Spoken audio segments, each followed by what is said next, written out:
Since 2006, we've seen our fair share of Gears of War games. Unlike a lot of their competition, they've done a great job making sure their titles didn't get confusing and stayed in a clean-cut, chronological order. In 2006, Gears of War was introduced for the Xbox 360. People shat. I shat. Hold on. Combination chainsaw and gun? I have to buy this. I didn't buy it. Personally, I tend to wait on new releases.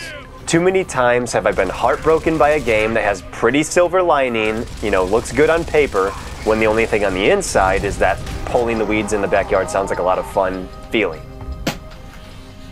After Gears of War, the hype did not fade, and that's when Gears of War 2 was released. People shat again. I shat. This time I did buy it.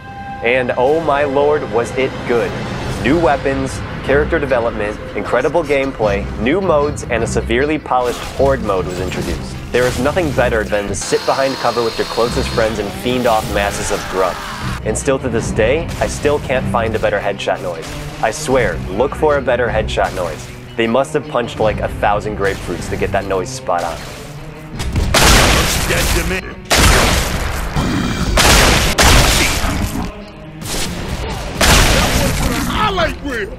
Gears 3 was next on the list, and I didn't hesitate. I bought it.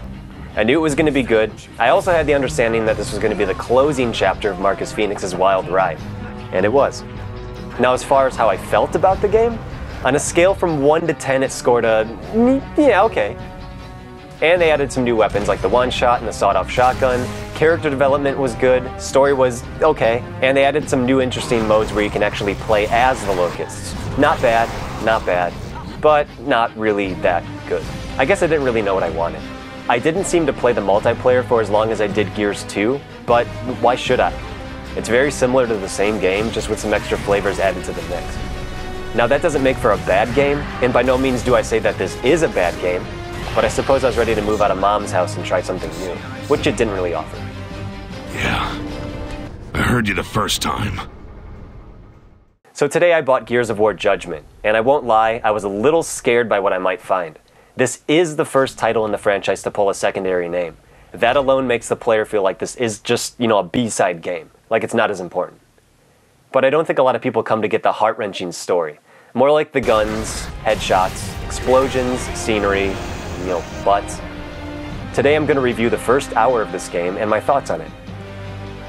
So it starts with a 4-man squad, sans Marcus, being put on trial for stealing a weapon and taking matters into their own hands. We have Burd as the main protagonist, Cole for the comic relief, and 2 new characters, Sophia and the Russian-accented Paddock. So we can't ask why you're doing this now. The gameplay is introduced via memory or flashback, so when you're watching the trial, it's present time, and when you're playing, you're witnessing old events. One thing that I really enjoy about Gears games is they don't switch up the control scheme. They keep it consistent to its original format, just the way I like it. In this game, I did notice a couple changes though. For one, your D-pad is completely useless. Your weapon switching is controlled by Y now. However, the idea behind wielding your grenades has changed entirely. You don't swing it anymore, you just throw it. Watch.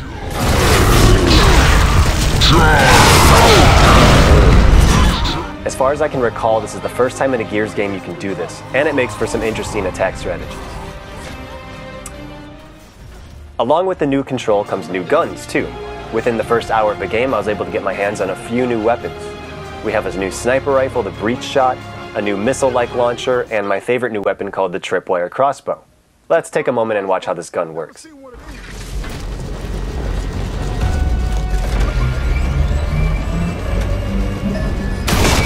I need ammo!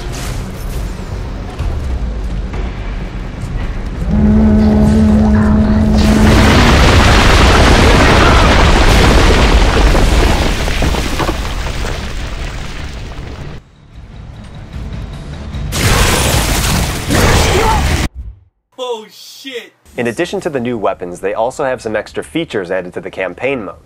Here we have an optional secondary mission called Declassified Missions. Accepting one of these missions means the next room you enter is going to be just a little bit harder, but it gives you more points. Some of the missions seem to be like extra fog, extra enemies, past the checkpoint with a timer. Another thing I noticed about the game is it has a very arcade-like feel to it. At the end of every chapter, the game will do sort of a tally screen that you typically find in an arcade-fashion game. Personally, I like this idea. It gives you something to use against yourself to compete against yourself.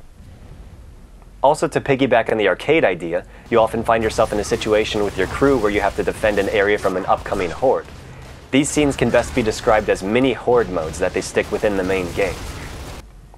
They give you plenty of supplies and new droppable turrets to defend yourself with, which is nice. You'll also notice a lot of familiar locust faces, like the Serapades as well as the Cantus. I did notice they added a couple new locusts too, like this one that grows spikes on its back. One complaint I have with the game is the difficulty of it, and that is that it's too easy. Watch this. Okay, so this is retarded. I pretty much get into this fight, and I run right into the horde. I get knocked on my ass, and then like 2 seconds later, I think Cole or somebody picks me up. So I'm like, maybe I should back off. But nah, forget it. I'm just gonna run back in, because who cares? You know, and I start fighting again, and I think another guy knocks me on my ass. I fall down again, and I'm like, okay, I'm totally out now. There's nobody around me. Oh, got picked up again. So I kill these two guys right here, I think. Boom.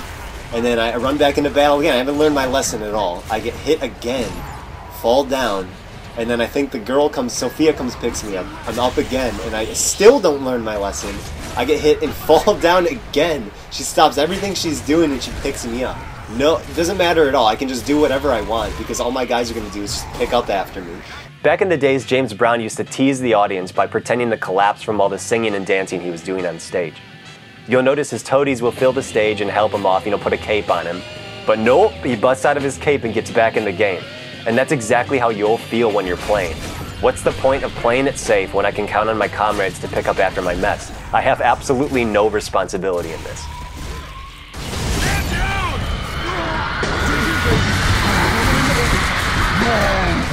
Maybe it's harder on Insane, but on Hardcore, it's a cakewalk. The campaign also has a lot of recognizable elements to it. It has the old dog tag pickups, just like the old game, which led me to the achievements. I wanted to check these out, so here they are. One thing I enjoy about Xbox is their ability to come up with fun achievements, like getting a headshot or doing some sort of acrobatic stunt or feat.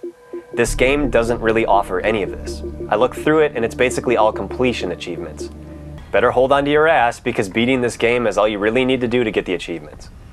Yeah, I know I'm leaving out some of the collectible achievements, but I don't count those as achievements because they're not fun and they're not fun. Now this is a minor complaint, but I hate when games think I'm a total idiot. A ton of games are responsible for doing this too. What I'm talking about is when you get to a room and the game needs you to do something, like in this case I needed to activate a machine, the game blatantly points out what I need to press, but still makes me press it. And to insult me even more, the characters are trying to help me figure out where it is too. There should be a button around here. Like, I wonder where I can find a big green button to press in this room because I'm a total asshole. All in all, the game is another Gears game. The scenery still looks awesome, the gameplay is still fun, and it's probably expanding on the story just a little further. If you're a Gears fan, this game seems to be optional. I have a feeling this game is also a prequel to the original Gears of War. The bot would lead the way from there. He knew the shortcuts. We just had to keep him close and safe. I'm going to play through the rest of it and I might make another review once I've beaten it, but for now, pick it up if you want to try it out. Also, thanks for watching this episode of Game Tank Reviews and stay tuned for more.